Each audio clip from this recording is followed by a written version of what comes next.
Hi everyone! Welcome to the Empath Tarot Case. Another love reading, timeless and general. Take what resonates lang po. Maybe some part of the reading makaresonate kayo or hindi naman kaya. Or parang nanonood kayo na sarili nyong reading. No? So depende po sa mga love connections at inyong sitwasyon. So tingnan natin ngayon ano kaya yung mga messages, love messages about your love life or life in general.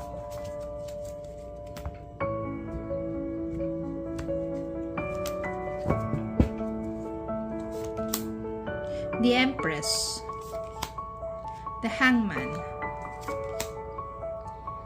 Eight of Wands, Knight of Wands, Ten of Cups, and King of Cups. The Empress, yan. So, ibig sabihin ng The Empress dito, you are taking care of yourself. You're very nurturing, you're very loving, caring, ganyan. So, meron din, ayan, it's beauty.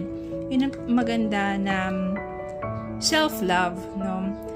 At maaring meron ka ring someone na magandang inyong relationship, you are taking care of, kaso lang, parang feeling mo ito hangman na to is walang nangyayari. Just nakahang, ganun. Parang walang progress sa relationship mo. Siguro naiisip mo na parang for how many years na kayo. Tapos walang diba?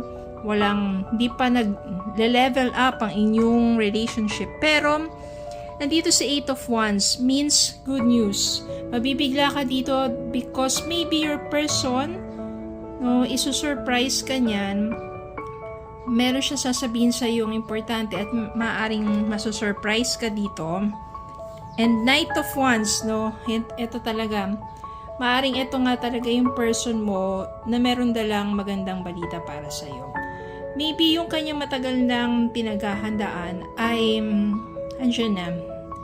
No, ihahatid na niya sa iyo. So Knight of Wands is very passionate, very warm, no? Tsaka fearless to, energetic, adventurous. Kaya, lumabas dito si Ten of Cups. So, itong Ten of Cups dito means family, happiness, so marriage.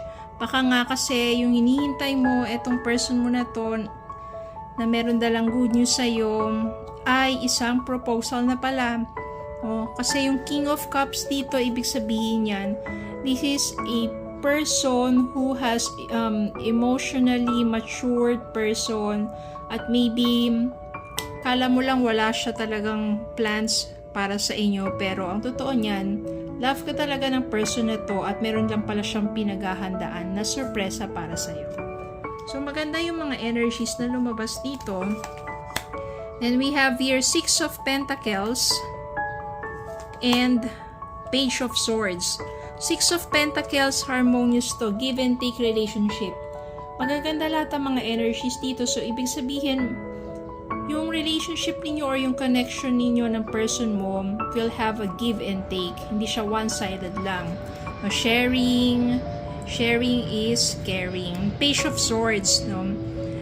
Sometimes dito, you need to be more patient. Kasi, kung nandito ka pa lang sa point na waiting yan, ito nga, meron yung surprise na darating.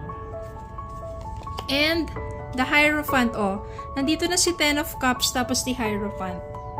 So, ibig sabihin talaga, commitment to. Maybe ito na yung matagal mong hinihintay sa inyong dalawa ng person mo. Magaganda ang mga energy dito. So, ang pinaka-message lang dito is, just be more patient.